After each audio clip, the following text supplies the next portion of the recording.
Aquarius 2018 again. Happy New Year. I guess that's in order. Thanks for joining me here to look at the milestones for 2018 for you. And jumping straight into it, we see the very powerful 4-planet conjunction in your 12th house. 12th house is a hard house, along with the 8th house, to understand clearly what's happening. 12th house really is a house of past karma. One of your ruling planets, along with Uranus, is Saturn. That's the old ruler of Aquarius, having moved into this 12th house approximately November, December 2017. So from around that time, you would start to see some changes taking place in your life. This is a charitable position, and you'll see here, along with these planets, the addition of Mercury, and then again the Moon around the 15th. So that is just an intense congregation of energy. The 12th house has to do with spending. Now, it's not just spending money, but it's spending resources, your emotional capital, your intellectual capital, especially with Mercury there. And this is the classic case of feeling obligated. A sense of responsibility comes with Saturn moving in this area of the horoscope, where you're carrying a lot of people. You're carrying others, and that's not a good thing, especially if it's not making you feel good. You need to only do that if you feel good in yourself. Fortunately, you see towards the end of January, things pan out a little bit. The Sun and Venus move to your Sun sign, bringing with that a lot more self-confidence, a lot of happiness, a lot of,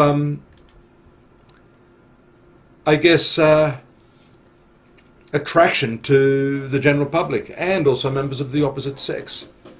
We see here the transiting lunar eclipse in the 7th house, relationships. All of this energy here, you see, has a marked impact upon the way you relate. And your social affairs are strongly activated at that time by the position of Mars in your 11th house. The movement of Venus to your 2nd house of income in conjunction with Neptune in February can show some confusing element to the way you're earning your money, and then you can see the shift in power, the Sun and Mercury also joining that area in the right angle to Mars in the 11th house. So this could put you at odds with friends, elder siblings, people that you earn money with, so be careful and be sweet. You don't need to use a sledgehammer to crack open the walnut. Powerful 3rd house in March.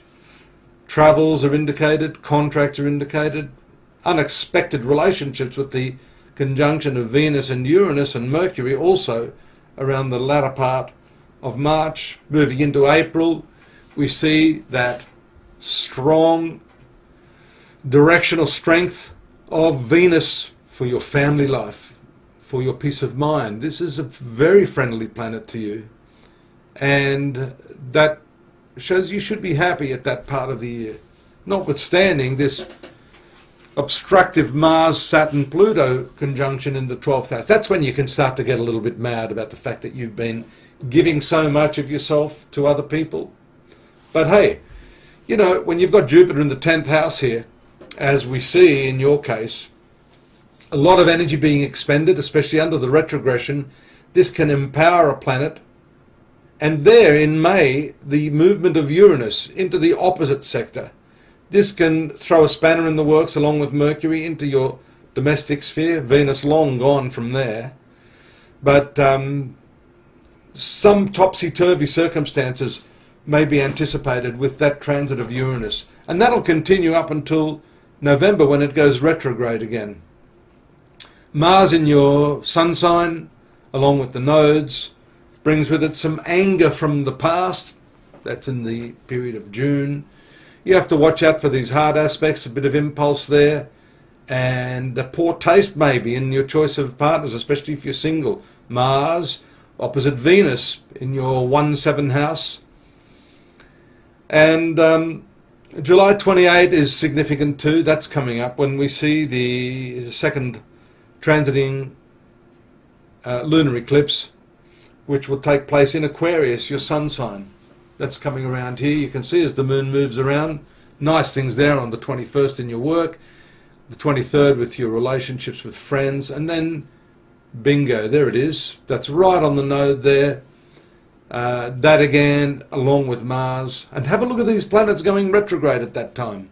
This is pretty significant because even here, most people know about the retrograde Mercury, but they're not aware of all these other retrograde planets that also have their own meaning.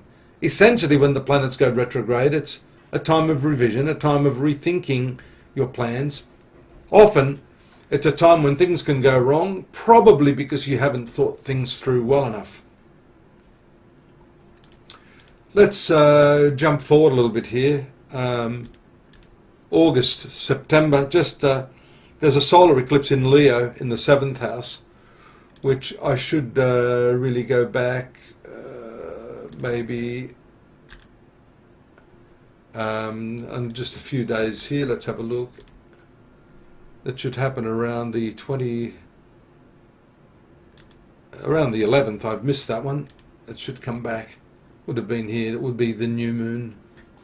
When the moon is in conjunction with the sun here in your 7th house, that's quite a strong combo there. And you can see here Mars still doing its retrogression. So you may be a little reticent about relationships at that time. Needless to say, the new moon is always an indication of turning over of a new leaf, a new chapter in your life about to begin. So I think that is very telling there in terms of your personal life, your marriage if you're married. Otherwise it could be new relationships that are commencing at that time. I really like the combined influence of Venus and Jupiter there in your 10th house. This is one of the luckiest combinations.